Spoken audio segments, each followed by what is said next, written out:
नमस्कार दोस्तों, आज हम बात करेंगे इस देश की ऐसी महान विभूति के बारे में जिनको जानना, सुनना और समझना हमारे लिए गर्व की अनुभूति है।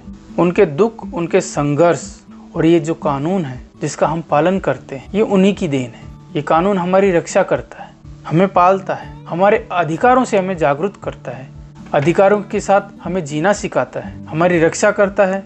इस रक्षा को बनाने वाला, इस कवच को बनाने वाला है कौन?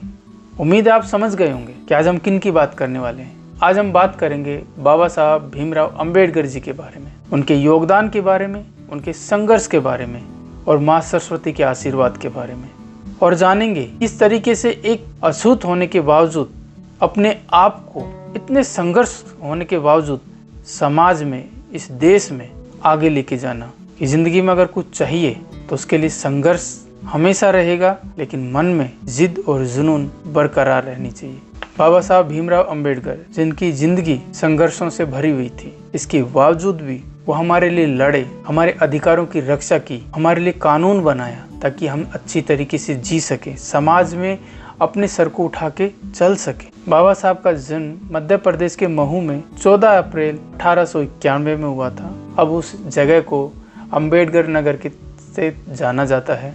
वो एक दलित परिवार में जन्मे थे जिसे समाज में अछूत माना जाता था। उनके पिता रामजी मालोजी सकपाल ब्रिटिश सेना में सूबेदार थे, जबकि माता भीमाबाई एक धार्मिक महिला थी। बचपन में अंबेडकर समाज में भेदभाव, जातिगत अन्याय का सामना करना पड़ा। इसके बावजूद शिक्षा के प्रति समर्पित रहे। उन्होंने 1907 में मुंबई के एल्फिंस्टन हाई स्कूल से मैट्रिक पास किया।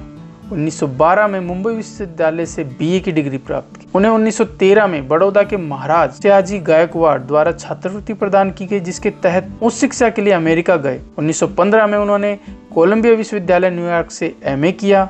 1916 में अर्थशास्त्र में पीएचडी की। उसके बाद लंदन ऑफ इकोनॉमिक्स से डीएससी और ग्रेजुएशन लॉ की पढ़ाई पूरी की। उन्होंने अपनी शिक्षा को केवल नौकरी तक ही सीमित नहीं रखा, इस शिक्षा को बढ़ाया, अपने ज्ञान के भंडार को इस देश के उत्थान प्रगति के लिए काम में लिया। सामाजिक आंदोलन, बाबा साहब ने जीवन भर समाज के जातिगत भेदभाव, अस्पृश्यता के खिलाफ संघर्ष किया। बहिष्कृत भारत जनता, मूक नायक जैसे समाज पत्रों के माध्यम से दलितों समस्याओं का उजागर किया। 1927 में उन्होंने महार सत्याग्रह का नेतृत्व किया, जिसमें दलितों को सार्वजनिक जल स्रोतों का उपयोग करने का अधिकार दिलाने के लिए आंदोलन किया। 1930 में उन्होंने कालाराम मंदिर सत्याग्रह चला, जिसके चलते दलितों को मंदिर में प्रवेश का अधिकार मिले। संविधान निर्माण किया, लोगों को कानून के लिए प्रेरित किया, लोगों के हितों की रक्षा करने के लिए, उनके जीवन की रक्षा करने के लिए संविधान का निर्माण किया। 1947 में भारत के स्वतंत्र होने के बाद डॉक्टर अंबेडकर को संविधान सभा का ड्राफ्टिंग कमेटी का अध्यक्ष नियुक्त किया गया। उन्होंने भारतीय संविधान का मसौदा तैयार किया। 26 नवंबर 1949 को जो स्वीकार किया गया और 26 जनवरी 1950 को लागू कर दिया गया। उन्होंने संविधान में समानता, स्वतंत्रता, प्रभुत्व और सामाजिक न्याय को प्रमुख स्थान दिया। अगर उनके राजनीतिक जीवन के बारे में बात करें, उन्होंने हमारे लिए इस देश में राजनीति का एक अलग ही गौरवपूर्ण इतिहास छोड़ा है। बाबा साहब अम्बेडकर ने स्वतंत्र मजदूर पार्टी और बाद में शेड्यूल कास्ट फेडरेशन की स्थापना की। 1956 में उन्होंने भारतीय बौद्ध महासभा के तहत लाखों दलितों के साथ बौद्ध धर्म ग्रहण किया।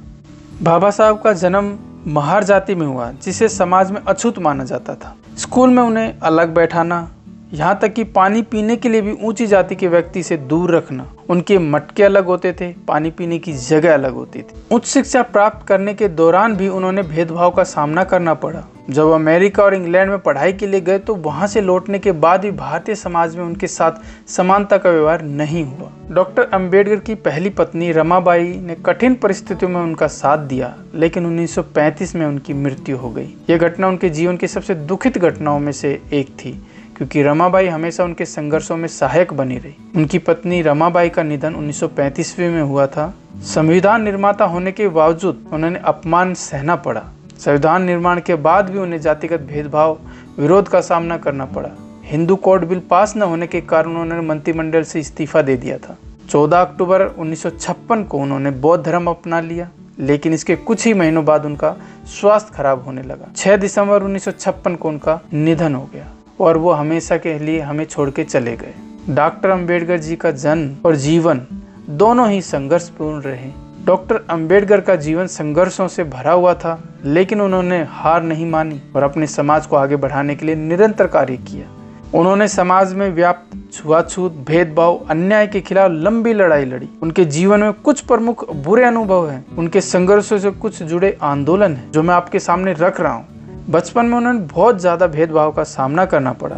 इस ऐसी ही दुखद घटनाओं में से एक घटना उनकी है कि जब वो स्कूल से आ रहे थे तो उन्होंने घोड़ा गाड़ी देखी। उनका मन किया बैठने के लिए, उन्होंने हाथ दिया और वो बैठ गए।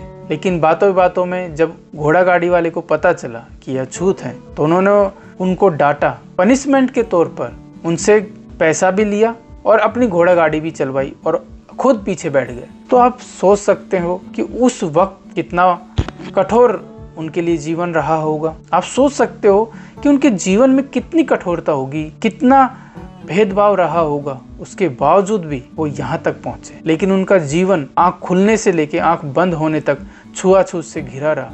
इसलिए कभी भी हमें अपने समाज में वो रूप नहीं देना चाहिए जिससे लोगों को तकलीफ हो। बाबा साहब ने इस तकलीफ से लोगों को निकाला है।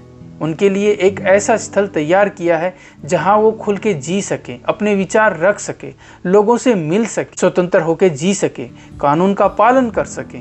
जब उन्हें उच्च शिक्षा प्राप्त हुई थी, अंबेडकर जी को जब राजा सयाजीराव गायकवाड़ की मदद से विदेश शिक्षा प्राप्त की थी, लेकिन जब वे वापस लौटे तो उन्होंने सामाजिक भेदभाव का सामना फिर भी करना पड़ा। बड़ौदा के राज्य में नौकरी करने लगे, लेकिन वहां उच्च जाति के लोग उन्हें अपने दफ्तर में काम करने से रोकने की कोशिश करते थे। यहाँ तक कि उन्हें किराए पे घर भी नहीं मिला, क्योंकि कोई भी अपने मोहल्ले में रहने नहीं देना चाहता था। बाबा साहब ने 1927 में महाराष्ट्र के महाड़ में चौदार तालाब सत्याग्रह का नेतृत्व किया। ये आंदोलन दलितों को सार्वजनिक तालाबों में पानी पीने का अधिकार दिलाता था, लेकिन उसका विरोध भी समाज के कुछ जातिगत या यूं कहिए धर्मांतर लोगों ने उसका भी विरोध करने से पीछे नहीं हटे। आप देख सकते हैं कि हर कदम पे उनका कितना संघर्ष का सामना किया है। उन्होंने किस तरीके से इस समाज में अपने आप को ऊपर लाने के लिए कितने संघर्षों से जूझना पड़ा। नासिक के कालाराम मंदिर में प्रवेश के लिए आंदोलन किया। कड़े विरोध के बावजूद उन्होंने इस आंदोलन को जारी रखा और लोगों ने उनका विरोध करना निरंतर रखा, लेकिन उन्होंने इस आंदोलन को भली भांति पूरा किया।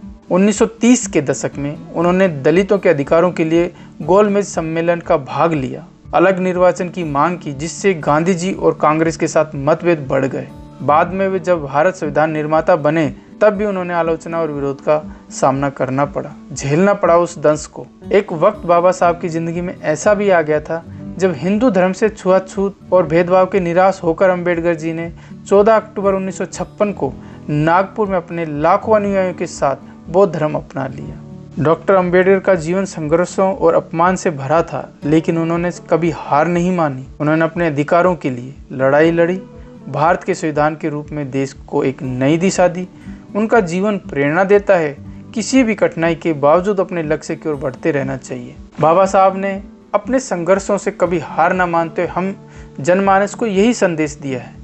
भले ही जिंदगी में कितना भी कष्ट हो, लेकिन हमें निरंतर प्रयास करते रहना चाहिए। उम्मीद है आपको बाबा साहब भीमराव अंबेडकर जी से बहुत कुछ सीखने को मिला होगा और आपको भी ये सीखने को मिला होगा, चाहे आप किसी भी जाति व्यवस्था में हैं, किसी भी रंग रूप में हैं या किसी व्यवस्था पे बैठे हैं या कोई पायदान है या नहीं है, लेकिन फिर भी अगर आप निरंतर प्रयास करते हो तो सफलता जरूर मिलेगी।